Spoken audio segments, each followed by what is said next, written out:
Hello दोस्तों, नमस्कार। मैं हूं अनिल कुमार। एक बार फिर से स्वागत करता हूं आप सभी का आपके अपने YouTube चैनल सुपर टारगेट में। दोस्तों, प्रतिशत या परसेंटेज का मैंने आपको कुल 6 वीडियो बना के दे दिया है, जिसके अंतर्गत मैंने प्रतिशत की बेसिक टू हार्ड कई ढंग की सवालें आपको बताई हैं। उम्मीद और आशा करता हूं कि आपने उन सभी वीडियो को अच्छे से देख लिया होगा और उनसे आप अपने प्रतिशत के लेवल को और मजबूत कर रहे होंगे। तो दोस्तों, उसी कड़ी में आज मैं प्रतिशत का 7वां वीडियो आपके लिए लेकर आ रहा हूं, जिसके अंतर्गत जितनी भी सवालें आने वाली हैं उन्हें मैंने परीक्षा में फेल पास पर आधारित प्रश्न नामक टॉपिक नाम दिया है। यानी दोस्तों, परीक्षा में फेल पास पर आधारित प्रश्नों में एक नहीं दोस्तों, अनेकों रंग के प्रश्न बन सकते हैं। आपसे पूछ दिया जाएगा कि बताइए जो परीक्षा हो रहा था वो कितने अंक का हो रहा था, यानी परीक्षा का पूर्णांक बताइए। या फिर आपसे पूछ लिया जाएगा कि परीक्षा में पास होने के लिए मिनिमम कितने परसेंटेज चाहिए या मिनिमम कितने मार्क्स चाहिए कि उतने नंबर अगर मिल जाए तो बच्चा पास हो जाए। आपसे ये भी पूछ सकता है कि बताइए परीक्षा में कुल कितने बच्चे बैठे थे, या फिर आपसे यही पूछ सकता है कि बताइए कुल कितने प्रतिशत पास हुए, या फिर बताइए कुल कितने प्रतिशत फेल हुए, डॉट डॉट डॉट। जी हाँ दोस्तों, ऐसे बहुत सारे प्रश्न परीक्षा से संबंधित बन सकते हैं। तो आज मैं इन सभी प्रश्नों पर खुलकर चर्चा करने वाला हूं और इन सभी प्रश्नों को आपको बहुत ही अच्छे तरीके से समझाने वाला हूं। तो वीडियो काफी इंपॉर्टेंट होगा आपके एग्जाम के निगाह से साथियों। इसके लिए प्लीज प्लीज वीडियो को अंत तक देखिएगा, वीडियो छोड़कर कहीं जाइएगा नहीं। और अगर आप हमारे वीडियो को पहली बार देख रहे हैं, चैनल पर हमारे नए हैं, तो वीडियो को लाइक करके चैनल को सब्सक्राइब कर दीजिए और बेल आइकॉन भी दबा दीजिए। चलिए दोस्तों, शुरू करते हैं और दिखाते हैं आपको परीक्षा के फेल पास पर आधारित प्रश्नों को यूं चुटकियों में कैसे लगा सकते हैं आप।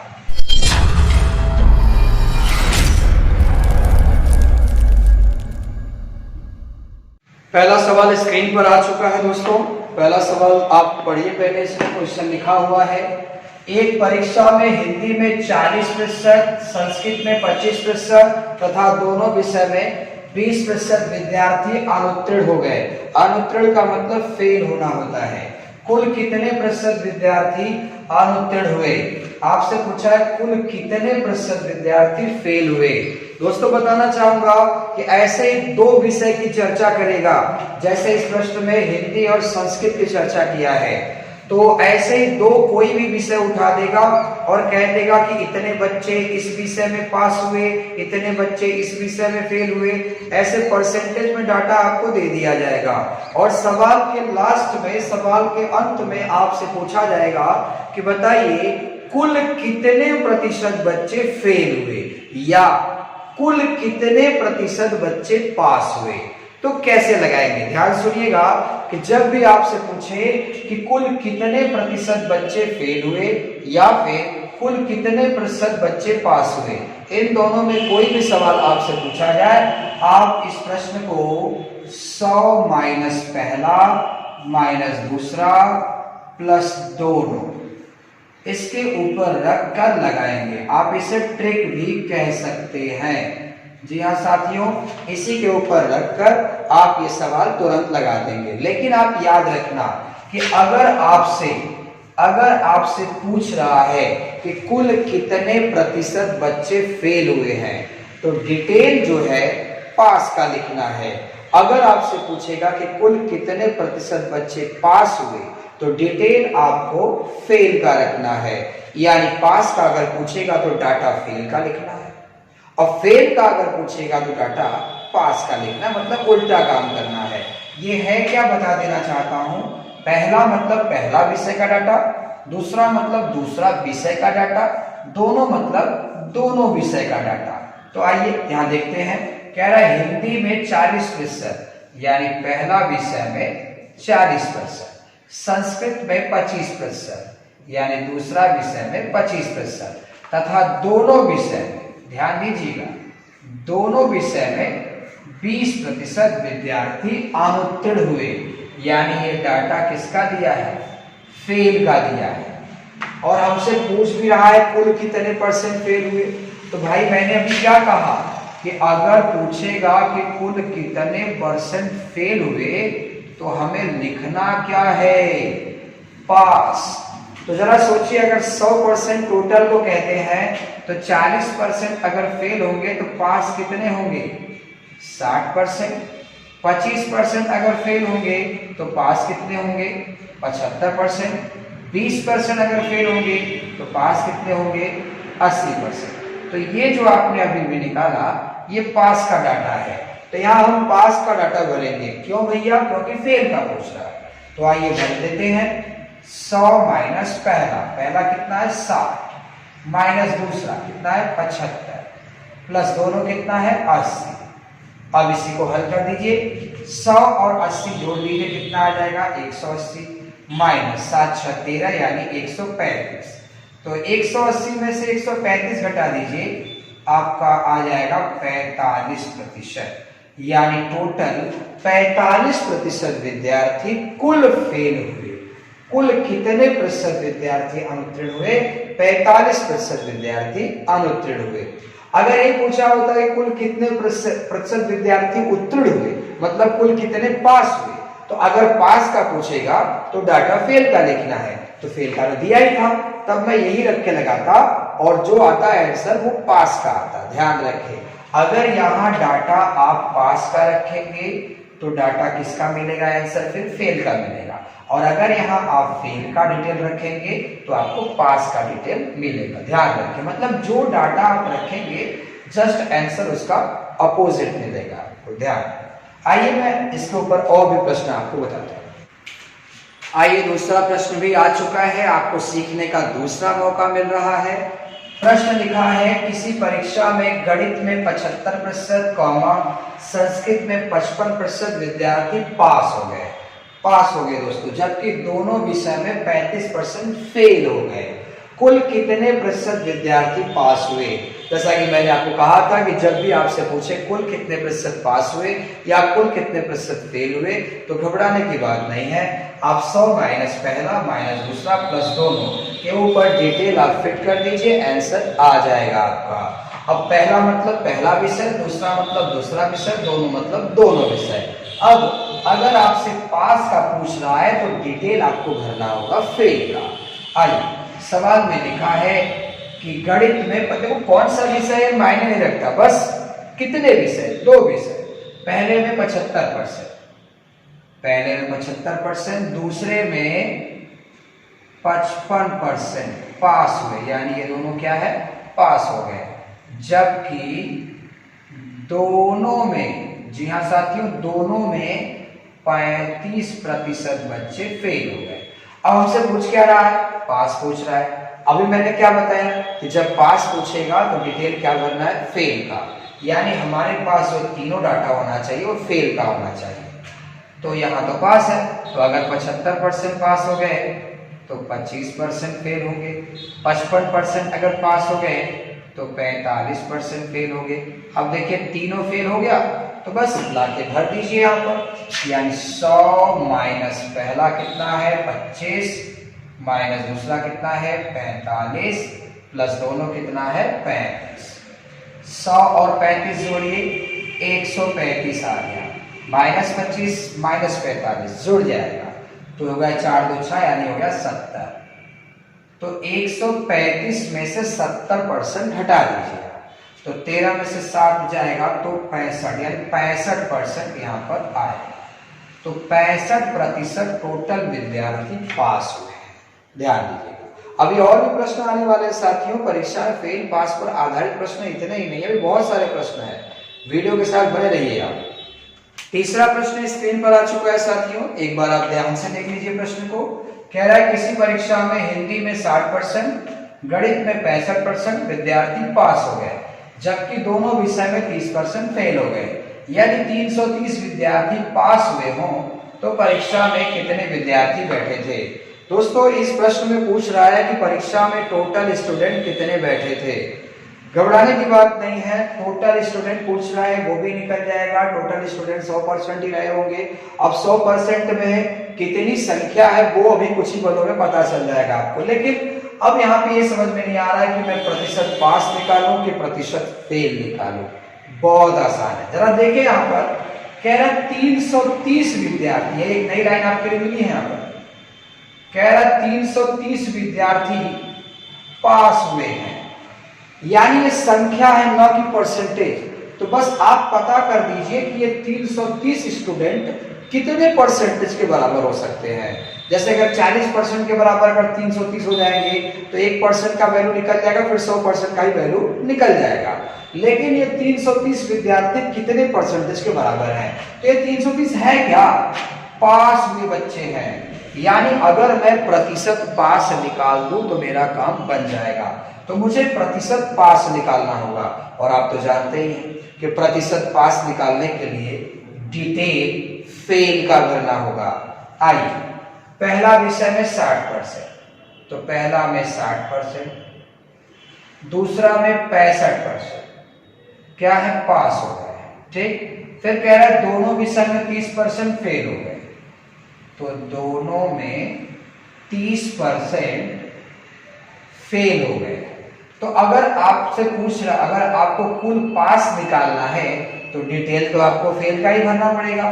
तो देखिए अगर 60% अगर पास हो गए तो 40% फेल हो गए होंगे, 65% अगर पास हो गए तो 35% फेल हो गए होंगे। यानी देखिए तीनों डिटेल आपको फेल का मिल चुका है।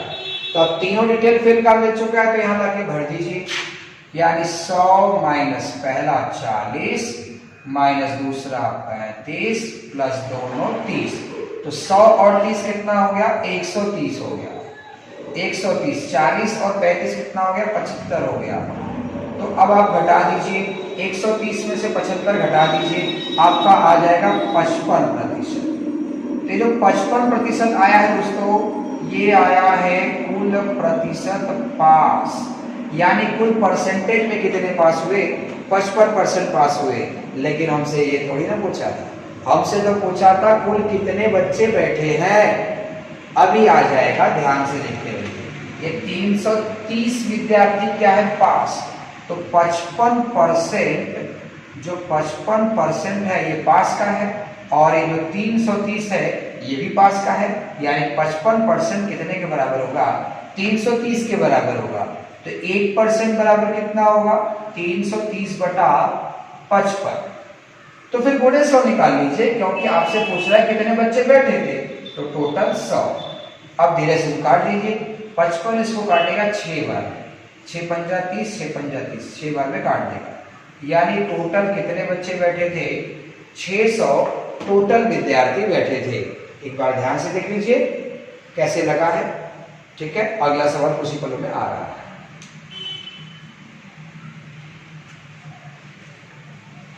आइए दोस्तों, चौथा प्रश्न स्क्रीन पर आ चुका है। प्रश्न है, एक परीक्षा में अंग्रेजी में 70% गणित में 80% विद्यार्थी पास हुए, जबकि दोनों में 10% फेल हुए। यदि 144 विद्यार्थी पास हुए हों तो परीक्षा में कितने विद्यार्थी बैठे थे? ये भी आसान है दोस्तों। 144 विद्यार्थी पास हुए, यानी कि मुझे परसेंटेज पास का निकालना है, और मुझे अगर पास का परसेंटेज निकालना है तो डिटेल हर जगह क्या लिखना होगा? फेल का लिखना होगा। तो आइए, लिखा है कि पहले में 70% और दूसरे में 80% विद्यार्थी पास हो गए, ये पास का परसेंटेज है, जबकि दोनों विषय में 10% फेल हो गए, यानी कि दोनों में 10% फेल हो गए। ठीक है, अब कह रहा है यदि 144 विद्यार्थी पास हुए हों तो पास का परसेंटेज निकालना है, तो डिटेल तो फेल का रखना पड़ेगा।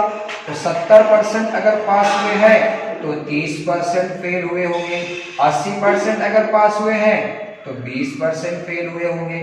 अब ये फेल का डाटा इसमें लाके रख दीजिए, यानी 100 माइनस पहला कितना है? 30 माइनस दूसरा कितना है? 20 प्लस दोनों कितना है? 10। अब देखिए 100 और 10 जोड़ दीजिए, कितना आ गया? 110। 30 और 20 जोड़ दीजिए, 50, घटेगा तो कितना आ जाएगा? 60%। तो ये 60% क्या है? ये 60% आया पास का परसेंटेज। अब पास की संख्या कितनी है? 144, यानी 60% बच्चे पास हुए और 144 बच्चे पास हुए, तो दोनों पास पास है, इसके लिए बराबर लिख दिया हमने। तो 60% में अगर 144 बच्चा तो 1% में कितना होगा 144 बटे 60। हमसे पूछ रहा है कुल कितने विद्यार्थी बैठे थे, तो बोले 100। अब देखिए एक जीरो कट गया, 6 से काटिए, 6 दूना 12 हो गया और 6 चौका 24 हो गया। 24 गुणे 10 कर दीजिए, यानी 244 विद्यार्थी बैठे थे। टोटल स्टूडेंट कितने बैठे थे एग्जाम में? 244 विद्यार्थी बैठे थे। दोस्तों परीक्षा पर फेल पास पर आधारित प्रश्न बस इतना ही नहीं पूछा जाता, कई बार आपसे पूछ लिया जाता है कि जिस परीक्षा में ये विद्यार्थी बैठ रहे हैं वो परीक्षा कितने नंबर की थी, यानी परीक्षा का पूर्णांक क्या था, या फिर परीक्षा में पास होने के लिए कितने नंबर चाहिए। तो आइए कैसे लगाएंगे उसे वो भी देखते हैं, वीडियो के साथ बने रहिए। आइए दोस्तों 5वां प्रश्न स्क्रीन पर आ चुका है। प्रश्न लिखा है एक परीक्षा में सीता 40% प्राप्त करती है और 56 अंक अधिक पाकर पास हो जाती है, जबकि उसी परीक्षा में गीता 30% प्राप्त करती है और 24 अंक कम पाकर फेल हो जाती है।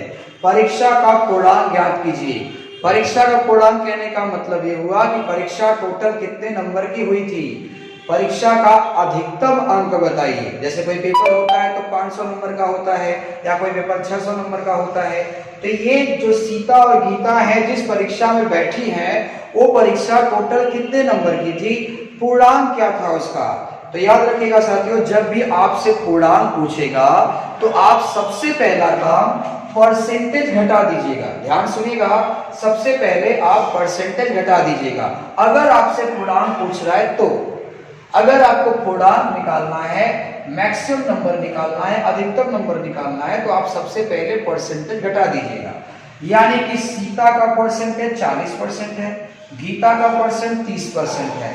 तो अगर आप 40% और 30% को घटा देंगे तो कितना आएगा, 10% आएगा। ध्यान रखिएगा, पूर्णांक जब भी पूछेगा तो परसेंटेज आपको हमेशा घटा देना है। अब रही बात नंबर की, तो कह रहा है कि सीता जब 40% नंबर पाई तो 56 अंक अधिक पाकर पास हो गई। इसका मतलब क्या हुआ? इसका मतलब ये मत समझिए कि सीता को 56 अंक मिल गया। पास होने के लिए जितना नंबर चाहिए होता है उस नंबर से 56 अंक ज्यादा पा गई हो। कौन? सीता 56 अंक ज्यादा पा गई, यानी सीता पास हो गई। जबकि गीता 24 अंक कम पाई, यानी पास होने के लिए जितना चाहिए था उससे 24 अंक कम पाई, यानी गीता फेल हो गई। तो याद रखिएगा यहाँ पर एक और बात कि अगर एक बार पास और एक बार फेल, यानी एक बार पास एक बार फेल, या एक बार फेल एक बार पास, यानी अलग अलग चीजें अगर दिया रहेगा आपको तो नंबर आप हमेशा जोड़ दीजिएगा। यानी ध्यान दीजिएगा, 56 नंबर वाला पास हुआ है, 24 नंबर वाला फेल हुआ है, यानी अलग अलग अगर चीजें दी रहेंगी तो नंबर जोड़ दीजिएगा। हाँ, अगर यही कहता कि 56 अंक पाकर पास हो गया, 24 अंक पाकर पास हो गया, दोनों अगर पास हो गए तो नंबर घटा दीजिएगा, दोनों अगर फेल हो गए तब भी नंबर घटा दीजिएगा। लेकिन एक बार फेल हुआ एक बार पास हुआ तो नंबर जोड़ना है, ध्यान रहे। तो 56 नंबर अब प्लस 24 नंबर जोड़ दीजिए, कितना आ जाएगा, 6 4 10 5 2 7 1 8, 80 अंक आ गया जोड़ने पर। तो 10% में अगर 80 अंक आ गया तो 1% में 80/10 आएगा। ठीक है, अब पूछ रहा है पूर्णांक बताइए। तो बाबू 2000 कोई परीक्षा हो, टोटल प्राप्तांक परसेंटेज में टोटल जो पूर्णांक होता है परसेंटेज में 100% ही होता है। 1% में इतना हो गया तो 100% का वैल्यू निकाल लीजिए, 0 0 कट गया, 100 का 8 में गुणा कर दीजिए, यानी पूर्णांक कितना नंबर का था, 800 नंबर का पूर्णांक था। ध्यान दीजिएगा, परसेंटेज आप हमेशा घटाएंगे, बट जो मार्क्स दिए रहेंगे, जो नंबर दिए रहेंगे वो कभी जुड़ सकता है तो कभी घट सकता है। जब फेल और पास दोनों की बात होगी तो नंबर जुड़ेगा, तो दोनों बार फेल की बात हो या दोनों बार पास की बात हो तो नंबर घटेगा। समझ में आई बात? अगला सवाल दे रहा हूं, ध्यान से लगे। आइए दोस्तों छठा प्रश्न भी देख लिया जाए। प्रश्न स्क्रीन पर आ चुका है। एक परीक्षा में राम 20% प्राप्त करता है और 5 अंक कम पाकर फेल हो जाता है। बिल्कुल, अगर नंबर कम पाएगा तो फेल ही हो जाएगा। तो उसी परीक्षा में श्याम 30% प्राप्त करता है और 20 अंक अधिक पाकर पास हो जाता है। परीक्षा का पूर्णांक ज्ञात कीजिए। तो दोस्तों पूर्णांक निकालने के लिए मैंने आपसे कहा कि परसेंटेज जो दो बंदों का दिया रहेगा उसे हमेशा घटा दीजिएगा। तो 20% 30% घटा दीजिए, कितना आ गया? 10% आ गया। अब जो दो बंदों का जो मार्क्स दिया है वो जुड़ भी सकता है, घट भी सकता है। कब जुड़ेगा? जब एक बंदा फेल होगा, एक बंदा पास होगा। और कब घटेगा? जब दोनों फेल हो जाए या फिर दोनों पास हो जाए। तो प्रश्न में आप देख पा रहे होंगे कि 5 अंक कम पाकर फेल हो गया और 20 अंक अधिक पाकर पास हो गया। यानी एक बार फेल है, एक बार पास है, यानी अलग अलग काम है तो जुड़ जाएगा। 5 और 20 जुड़ गया, कितना आ जाएगा? 25 अंक आ जाएगा। तो 10% में अगर 25 अंक है तो 1% में 25/10 होगा। पूछ रहा है पूर्णांक बताइए, तो गुणे 100 कर दीजिए, 0 0 कट गया, यानी परीक्षा का पूर्णांक 250 अंक था। 250 नंबर का पेपर था वो। घबराइए नहीं, बहुत सारे प्रश्न आने बाकी है, वीडियो के साथ बने रहिए। आइए दोस्तों आज का 7वां प्रश्न देख लिया जाए। प्रश्न स्क्रीन पर है। एक परीक्षा में गोपी 40% अंक प्राप्त करता है और 35 अंक अधिक पाकर पास हो जाता है। उसी परीक्षा में किशन 45% प्राप्त करता है और 60 अंक अधिक पाकर पास हो जाता है। यानी यहाँ दोनों बच्चे पास हो गए हैं। ठीक है, परीक्षा का न्यूनतम उत्तीर्णांक ज्ञात कीजिए। बाबू ये क्या है? परीक्षा का न्यूनतम उत्तीर्णांक ज्ञात कीजिए। उत्तीर्णांक मतलब पास होने के लिए कितना अंक चाहिए। उत्तीर्ण मतलब पास होता है, अंक मतलब नंबर, और न्यूनतम मतलब मिनिमम पासिंग मार्क। यानी किसी परीक्षा में आप बैठते हैं तो उसे पास करने का एक लाइन होता है कि उस लाइन को क्रॉस कर जाएंगे तो आप पास हो जाएंगे, तो उसी लाइन को कहा जाता है मिनिमम मार्क्स साथियों। तो जिस परीक्षा में ये गोपी और किशन बैठे हुए हैं उस परीक्षा का रूल क्या था, उस परीक्षा का नियम क्या था कि कितने नंबर पास होते हैं, यानी न्यूनतम उत्तीर्णांक ज्ञात कीजिए। तो न्यूनतम उत्तीर्णांक ज्ञात करने से पहले मुझे तो पहले ये पता करना होगा कि वो परीक्षा कितने नंबर की हुई थी, यानी कि परीक्षा का पूर्णांक क्या है। तो सबसे पहले मुझे क्या निकालना होगा? परीक्षा का पूर्णांक। कैसे निकालेंगे पूर्णांक? सोचिए, अभी बताया था मैंने कि सबसे पहले परसेंटेज को घटाते हैं। तो 40% 45% घटा दीजिए, कितना आ जाएगा? 5%। और नंबर जो मार्क्स है बंदे के वो या तो जुड़ेंगे या तो घटेंगे। जब एक बार पास एक बार फेल होगा तो जुड़ेंगे, दोनों बार पास या दोनों बार फेल होगा तो नंबर घटेंगे। तो यहाँ पर गोपी भी अधिक नंबर पाके पास हुआ है और किशन भी अधिक नंबर पाके पास हुआ है, यानी नंबर यहाँ पर घटेंगे। तो 35 और 60 घटा लीजिए, 60 में 30 जाएगा, 30 बचेगा, 5 और कम कर लीजिए 25, यानी 5% में कितना आ गया?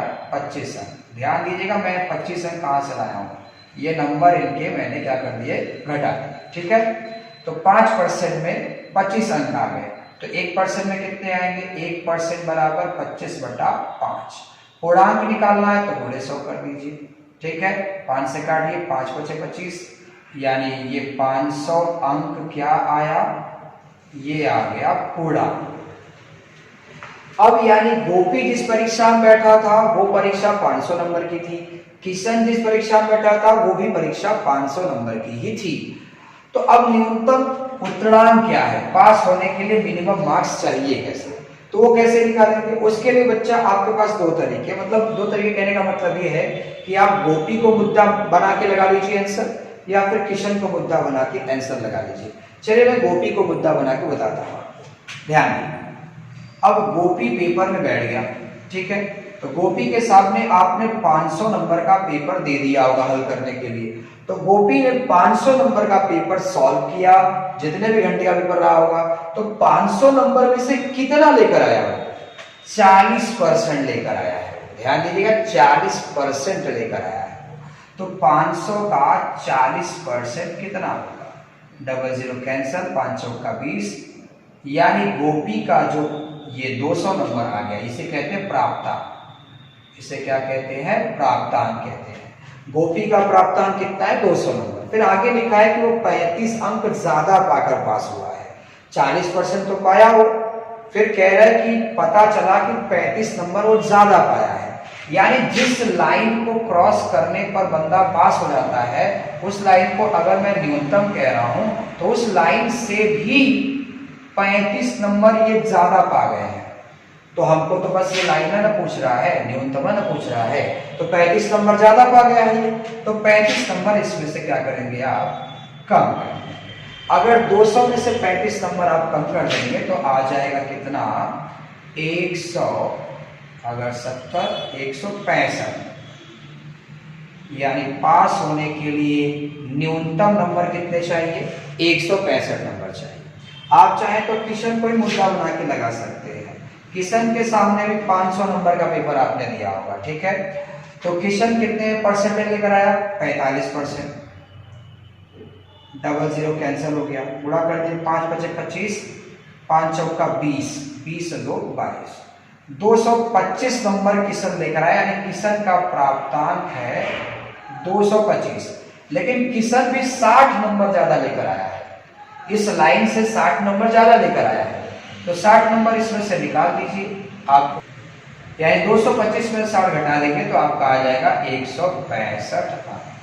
देखिए यहाँ पर भी 165 आया, यहाँ पर भी 165 आया, दोनों का बराबर क्यों है, क्योंकि दोनों एक ही पेपर में बैठे थे भाई, दोनों एक ही परीक्षा में बैठे थे। लिखा है ना, एक परीक्षा में गोपी एक परीक्षा में किशन, मतलब उसी परीक्षा में गोपी बैठा था, उसी परीक्षा में किशन ने बैठा था। तो गोपी ने प्राप्त किया 200 नंबर, किशन ने प्राप्त किया 225 नंबर, लेकिन पास होने के लिए मिनिमम मार्क्स कितना चाहिए, 165। एक बार ध्यान से देख लीजिएगा, 165 नंबर पाने पर आप डट जाएंगे, यानी पास हो जाएंगे। आइए दोस्तों, आज का अंतिम प्रश्न देख लिया जाए। प्रश्न है, एक परीक्षा में मोहन 35% प्राप्त करता है और 30 अंक अधिक पाकर पास हो जाता है। उसी परीक्षा में सोहन 25% प्राप्त करता है और 30 अंक कम पाकर फेल हो जाता है। परीक्षा का न्यूनतम प्रतिशत उत्तीर्णांक ज्ञात कीजिए। यानी कि परीक्षा में पास होने के लिए कितना मिनिमम परसेंटेज चाहिए, ये पूछ रहा है। पास होने के लिए जो नंबर चाहिए उसे कहा जाता है उत्तीर्णांक। मिनिमम उत्तीर्णांक, न्यूनतम उत्तीर्णांक, लेकिन न्यूनतम प्रतिशत उत्तीर्णांक किसे कहा जाता है, कि जो नंबरवा चाहिए पास होने के लिए मिनिमम, उसका परसेंटेज निकाल देंगे तो इसी को कहा जाता है न्यूनतम प्रतिशत उत्तीर्णांक। यानी जिस परीक्षा में ये लोग बैठे थे, उस परीक्षा में पास होने के लिए न्यूनतम कितने प्रतिशत मार्क्स चाहिए, यही पूछा गया है आपसे।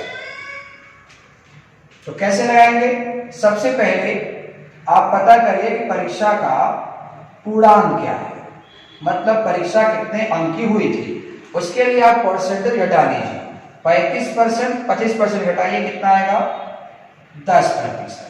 अब उसके बाद नंबर जोड़ भी सकते हैं, नंबर घटा भी सकते हैं। अगर दोनों बार पास हुए, दोनों बार फेल हुए हैं तो नंबर घटेगा, एक बार पास है एक बार फेल है तो नंबर जुड़ेगा जी। 30 अंक अधिक पाकर पास हो गए, 30 अंक कम पाकर फेल हो गए, यानी एक बार पास है एक बार फेल, तो नंबर जुड़ेगा। 30 अंक और 30 अंक कितने हो गए, 60। तो 10% में अगर 60 अंक है तो 1% में कितने होंगे, बिल्कुल दिमाग से ही लग सकता है कि 1% में 6 अंक होंगे। 60 बटे 10, 100 में कितने होंगे, 600। यानी 600 जो आया वो क्या आया, पूर्णांक। बिल्कुल 600 नंबर पूर्णांक आ गया। अब इसके बाद आप किसी एक बंदे को मुद्दा बनाकर लगा दीजिए, चाहे मोहन को चाहे सोहन को। जैसे आप मोहन पे सवाल लगाना चाहते हैं, तो मोहन जिस परीक्षा में बैठा वो टोटल 600 नंबर की परीक्षा थी, तो 600 नंबर का उसको पेपर मिल गया, उसने अपने मेहनत से 35% प्राप्त किया, तो कितना नंबर प्राप्त किया हो, डबल जीरो कैंसिल हो गया, 6 से गुणा करिए, 6 पंजा 30 हो गया, 6 त्रिक 18, 18 और 3 कितना होगा, 21, यानी 210 अंक उसे प्राप्त हुआ। यानी ये प्राप्तांक है, किसका प्राप्तांक है, मोहन का प्राप्तांक है, ठीक है। तो हमसे प्राप्तांक तो पूछा नहीं, अगर पूछता मोहन कितना नंबर मिला बताइए तो ये आंसर हो जाता। लेकिन आपसे पूछा परीक्षा में पास होने के लिए कितना मिनिमम मार्क्स चाहिए, तो भाई साहब मोहन ने 210 अंक प्राप्त किया। आगे बढ़िए कि 30 अंक ज्यादा पा गया है, तो यही 30 अंक अगर इसमें से निकल जाए तो बिल्कुल उस मेन लाइन पर आ जाएगा, न्यूनतम लाइन पर। यानी परीक्षा में पास होने के लिए मिनिमम कितने अंक चाहिए, 180 मार्क्स चाहिए। यानी आपके प्रश्न का उत्तर होगा 180 मार्क्स। आप चाहें तो सोहन के ऊपर भी लगाएंगे तो यही आएगा, मैं वो भी दिखा देता हूं आपको। सोहन के सामने अगर आप 600 नंबर का पेपर दे रहे हैं तो सोहन 25% प्राप्त करेगा, यानी 25/100, 25 छक्का 150 आ गया, यानी ये सोहन का प्राप्तांक हो गया। सोहन को 150 अंक मिला, लेकिन देखिए कह रहा है 30 अंक कम पाया, यानी जितना पास होने के लिए चाहिए था उससे 30 अंक कम पाया। तो अगर ये 30 नंबर उसको मिल जाएंगे तो पास हो जाएगा, यानी 180 नंबर क्या है, न्यूनतम पास अंक, यानी ये न्यूनतम उत्तीर्णांक है। हमसे तो परसेंटेज पूछा है, तो बाबू अगर परसेंटेज चाहिए, परसेंटेज निकालना मैंने आपको बताया है, अगर आपको परसेंटेज चाहिए तो 180 नंबर पाया, कितने में से पाया, 600 में से पाया, तो आप कैसे निकालेंगे प्रतिशत, ध्यान दीजिएगा। आप 180 नंबर पाए हैं कितने में से, 600 में से, पूरे 100 कर दीजिए, डबल जीरो कैंसिल हो गया, 6 से काटिए, 6 3 18, यानी 30% आपका क्या होगा, आंसर होगा। यानी 30% अगर मार्क्स अगर बच्चा उठा लेता है तो वो पास हो जाएगा, ये मिनिमम मार्क्स होगा, ध्यान दें दोस्तों। तो दोस्तों आज आप पढ़ रहे थे प्रतिशत का 7वां मॉडल, जिसका नाम था परीक्षा में फेल पास पर आधारित प्रश्न। तो दोस्तों आज का वीडियो आपको कैसा लगा हमें कमेंट करके जरूर बताइएगा, हमें आपके ढेरों सारे कमेंट का इंतजार रहेगा। दोस्तों अगर आप चैनल पर नए हैं, वीडियो को पहली बार देख रहे हैं तो वीडियो को लाइक करके चैनल को सब्सक्राइब कर दीजिए, और अगर वीडियो पसंद आया हो तो अपने दूर दूर के दोस्तों में भी शेयर कर दीजिए। मुलाकात फिर होगी एक नए वीडियो के साथ, तब तक के लिए नमस्कार।